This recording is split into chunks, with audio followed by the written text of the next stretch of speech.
समीर नाम का एक व्यापारी था। समीर कपड़ों के कारखाने का मालिक था। उसे अपने जीवन में पैसे कमाकर अपने परिवार को सुखी रखना था। समीर बड़े ही मेहनत और लगन से अपना व्यापार करता था।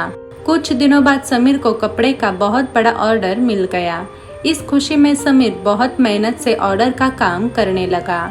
उसने अपने कर्मियों को बहुत मेहनत करने के लिए और टाइम पे ऑर्डर तैयार होना चाहिए यह सूचना भी दे दी। बहुत दिनों बाद ऑर्डर के सारे कपड़े तैयार हो गए। समीर भी बहुत खुश हुआ और वह बड़े ही आनंद से घर चला गया। लेकिन उस दिन रात के समय में कारखाने में आग लग गई। ऑर्डर के सारे कपड़े जल के राख हो गए।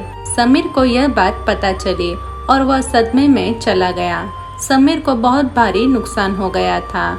इस बात से समीर के मन में बहुत गहरा सदमा बस गया।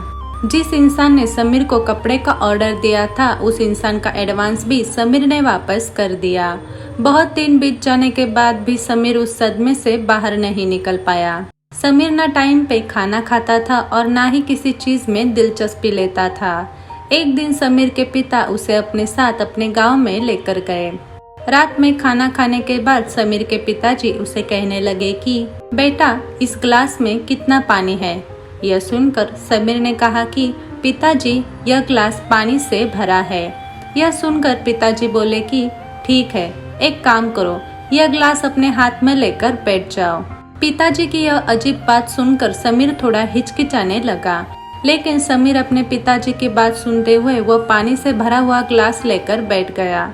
थोड़ा समय बीत जाने के बाद समीर अपने पिताजी से कहने लगा कि पिताजी मेरे हाथ दुख रहे हैं, मैं और ज्यादा देर इस गिलास को लेकर नहीं बैठ सकता। इस बात पर पिताजी बोले कि सुनो, मुझे एक बात बताओ, इस गिलास का वजन तुमसे ज्यादा है क्या? यह गिलास तो तुम्हारे वजन के मुकाबले में बहुत हल्का लग रहा है। यह सुनकर समीर बोला कि यह गिलास मुझसे वजन में हल्का है, लेकिन मैं इतने देर तक यह गिलास हाथ में लेकर नहीं बैठ सकता।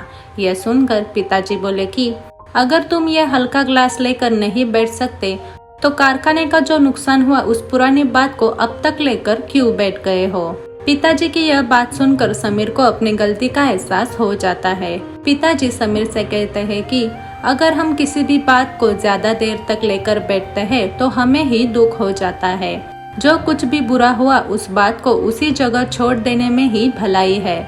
इसलिए तुम भी अब उस बात को भूल जाओ और एक नई शुरुआत करके अपना जीवन जीना शुरू कर दो। पिताजी की इस बात से समीर के मन का बोझ हल्का हो जाता है और समीर मुस्कुराते हुए एक नई शुरुआत करने का फैसला लेता है। आप सभी को यह कथा पसंद आई हो तो हमारे इस चैनल को जरूर लाइक, शेयर और सब्सक्राइब करें। धन्यवाद।